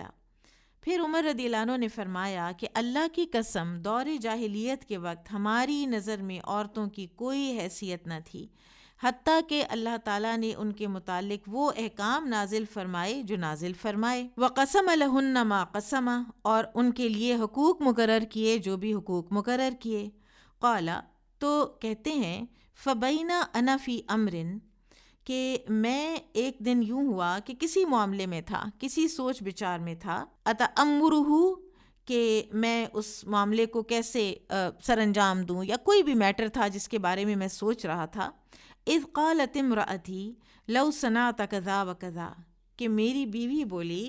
کہ تم یہ معاملہ فلاں فلاں طرح حل کر لو، یعنی اس نے اپنا مشورہ دیا. قالا وہ کہتے ہیں فقلت لها، تو میں نے اپنی بیوی سے کہا ما لکی ولما ہا ہنا، کہ تمہارا اس کام میں کیا دخل ہے، تم یہاں کیا کر رہی ہو، تمہارا اس سے کیا مطلب.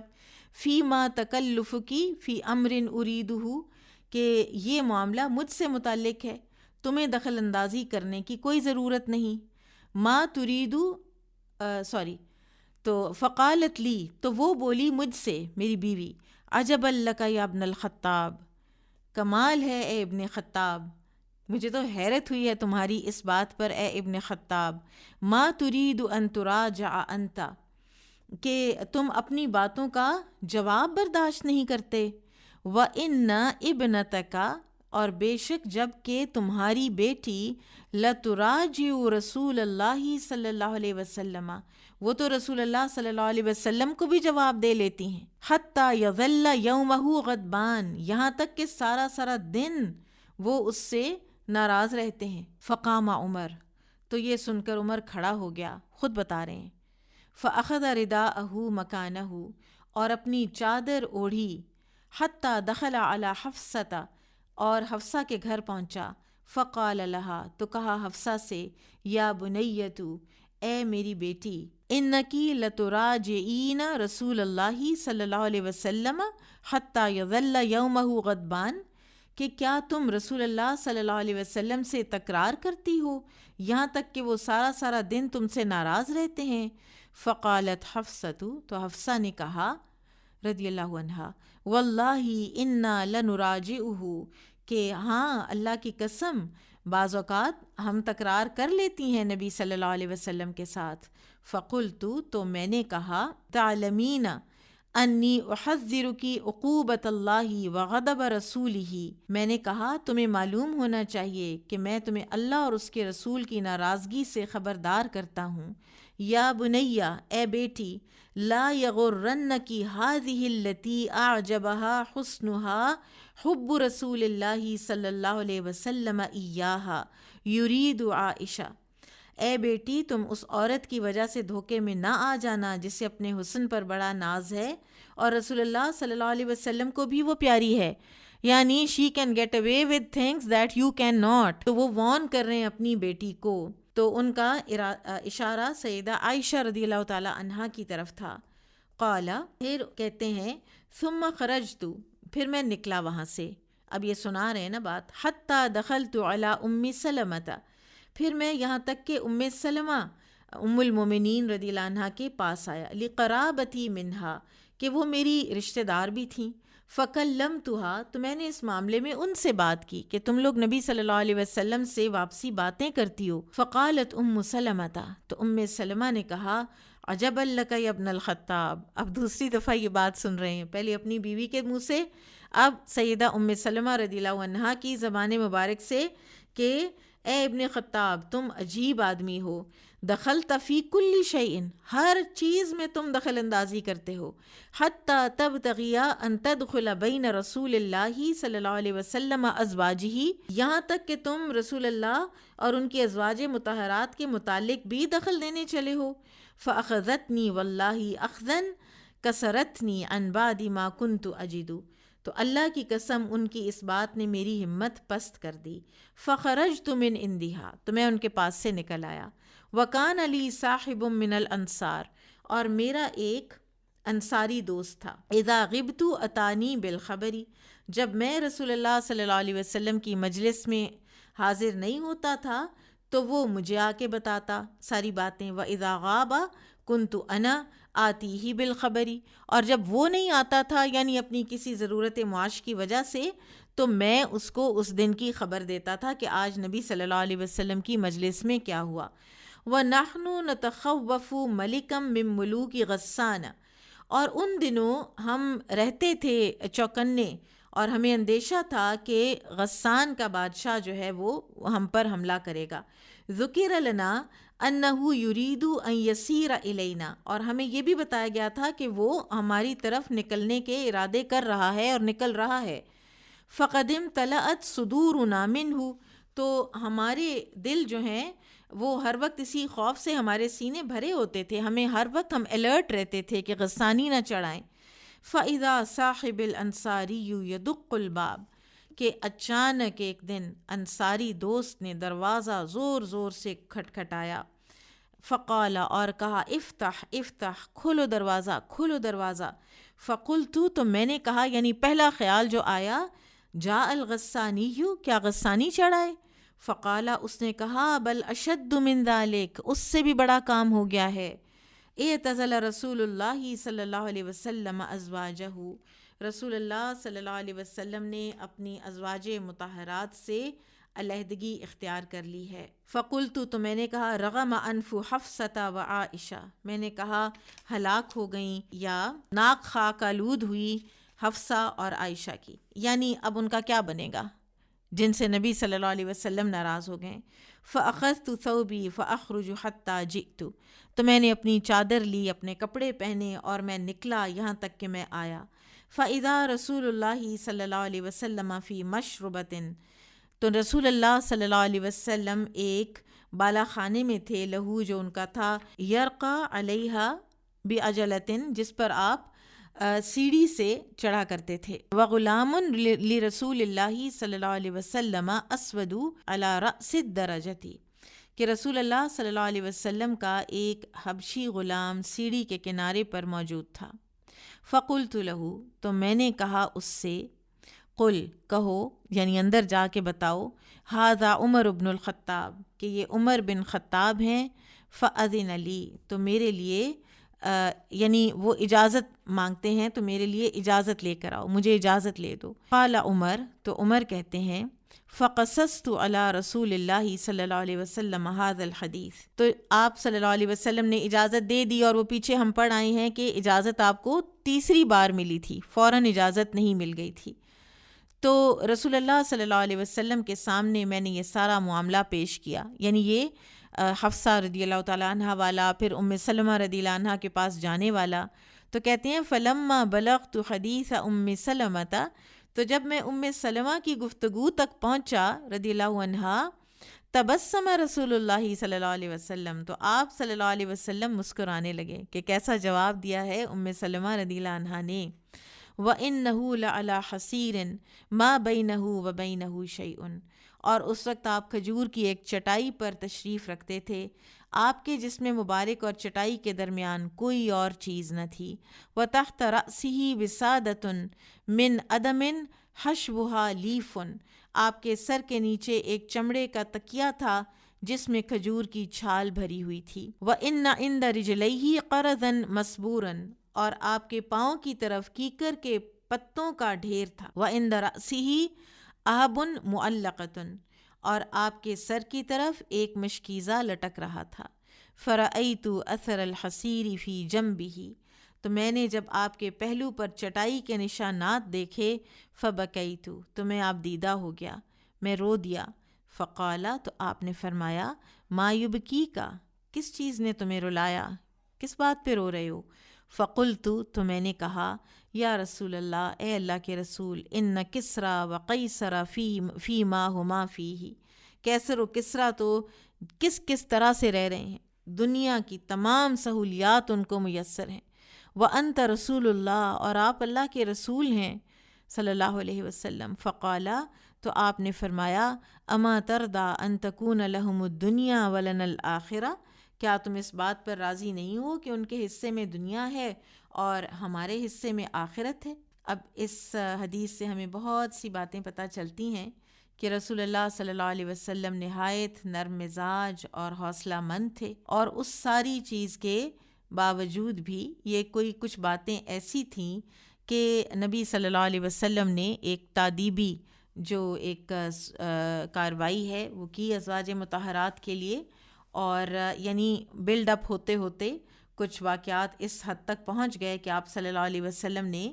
ایلا کرنا ہی مناسب سمجھا۔ اور ایک اور بھی بات ہمیں ہسٹری میں پتہ چلتی ہے کہ ازواج مطہرات میں بھی 2 دھڑے بن گئے ہوئے تھے، ایک میں سیدہ عائشہ، حفصہ، سودا اور صفیہ رضی اللہ عنہن تھیں، اور دوسرے میں زینب، ام سلمہ، ام حبیبہ اور باقی ازواج مطہرات رضی اللہ عنہن شامل تھیں۔ ایک زوجہ مطہرہ سیدہ میمونہ رضی اللہ عنہا کے بارے میں آتا ہے کہ وہ کسی دھڑے کا نہیں حصہ بنی تھی۔ بہرحال یہ خواتین بالکل ایک انسان کی حیثیت سے ان کے اندر یہ کچھ چیزیں جو ہیں وہ آئی تھیں، ورنہ ادروائز ان کا آپس میں ایک جو بہناپا ہے اور ان کا نبی صلی اللہ علیہ وسلم کے بعد ایک دوسرے کے ساتھ جو خیر خواہانہ رویہ ہے وہ سب اپنی جگہ پر ثابت ہے۔ یہ جو کچھ بھی تھا یہ پیور انسان ہونے کی حیثیت سے تھا، اور اللہ تعالیٰ نے ان سب کو معاف کیا ہے، اور یہ جنت میں بھی نبی صلی اللہ علیہ وسلم کی ہی ازواج مطہرات ہیں۔ اور یہ سب کچھ پڑھنے کے بعد ان کا جو قد ہے وہ بلکہ بڑھ جاتا ہے، یا بڑھ جانا چاہیے ہمارے ذہنوں میں، کہ بالکل عام ایک عورتوں والے احساسات اور جذبات رکھنے والی جو خواتین ہیں، انہوں نے کس طرح نبی صلی اللہ علیہ وسلم کے گھرانے میں بیر منیمم پر گزارا کیا ہے۔ اور آپ جانتے ہیں کہ سورۃ الاحزاب میں ہم پڑھ آئے ہیں کہ جب اللہ تعالیٰ نے وہ سورت نازل کی، ایلا کے بعد وہ آیات نازل کی کہ اگر آپ کو کچھ دنیا چاہیے تو میں آپ کو دے دلا کے رخصت کر دیتا ہوں، تو سب کی سب نے اللہ اور اس کے رسول کو اختیار کیا تھا۔ One of the things was کہ وہ نان نفقہ کے انکریز مانگ رہی تھیں، تو دے ڈنٹ ریئلائز کہ یہ بات یہاں تک جائے گی۔ تو جب ان کو سمجھ آئی تو ان میں سے کسی ایک نے بھی دنیا کو چوز نہیں کیا۔ پھر اسی طرح سے اس حدیث سے ہمیں یہ بھی پتہ چلتا ہے کہ امیر المومنین عمر بن خطاب جو ہے نا، ان کی ایک اپنی شخصیت میں ہیبت بھی تھی، ایک روب تھا۔ اور پھر یہ بھی کہا گیا ہے کہ ابن عباس رضی اللہ عنہما کو شاید یہ اندازہ تھا کہ one of the ladies is his own daughter, Umar رضی اللہ عنہ ڈاٹر حفصہ بنت عمر، تو اس لیے میں پوچھوں گا تو ہو سکتا ہے ان کو اچھا نہ لگے، لیکن یہاں پر عمر رضی اللہ تعالیٰ عنہ کا جو انصاف ہے، انہوں نے فوراً بتایا اور اپنی بیٹی کا نام لے کے بتایا، بلکہ پورا قصہ سنا دیا بیچ میں۔ پھر اس کے بعد اس میں پتہ چلتا ہے کہ کسی بھی استاد کی ہیبت اتنی نہیں ہو جانی چاہیے کہ اس سے انسان سوال نہ کر سکے، جیسا کہ ابن عباس کو عمر رضی اللہ عنہ نے کہا ہے کہ نہیں، یہ بات ٹھیک نہیں ہے، تم میری ہیبت کی وجہ سے سوال کرنا مت چھوڑو، مجھ سے سوال پوچھو، مجھے آتا ہوا جواب تمہیں ضرور دوں گا۔ پھر ایک اور چیز، آخری بات، وہ یہ کہ ہمارے ہاں 2 ایکسٹریمز بن گئی ہیں خواتین کو اپنے معاملات میں شامل کرنے یا نہ کرنے میں۔ اللہ تعالیٰ نے، اسلام نے عورت کی شان کو بہت بڑھایا ہے، لیکن ہمارے ہاں یا تو عورت کو بالکل کسی صورت اہمیت نہیں دی جاتی، اس کے مشورے کو، اس کی بات کو، حالانکہ بعض اوقات وہ بڑا اچھا ہینڈل کر لیتی ہے، اور بہترین مشورہ دیتی ہے۔ اور ہم دیکھتے ہیں صلح حدیبیہ کے دن ام سلمہ رضی اللہ عنہ ہی کا مشورہ تھا کہ آپ خود اپنا سر منڈوا دیجئے، تو پھر یہ کیا کریں گے، اٹھ جائیں گے اور سارے کرنے لگ جائیں گے، آپ ان کو کچھ مت کہیے۔ اسی طرح سے دوسرا یہ ہے کہ جو بات ہے بس وہ ساری کی ساری ڈومینیٹنگ جو ایک پرسنالٹی ہے وہ خواتین کی ہوتی ہے، تو دونوں میں ایک جو اعتدال ہے وہ رکھنا چاہیے، اور نہ اس میں غلو ہونا چاہیے، نہ اس میں تفریط ہونی چاہیے، نہ ہر بات میں عورت کی مانی جائے کہ وہ دن ہے کہے، دن کو رات کہے یا رات کو دن کہے تو بس اسی کی مانی جائے، اور نہ ہی یہ کہ اس کی کسی بھی بات کو توجہ ہی نہ دی جائے۔ ٹھیک ہے جی، بارک اللہ فیکم، سبحانک اللہم و بحمدک، اشہد ان لا الہ الا انت، استغفرک و اتوب الیک۔ السلام علیکم و رحمۃ اللہ وبرکاتہ۔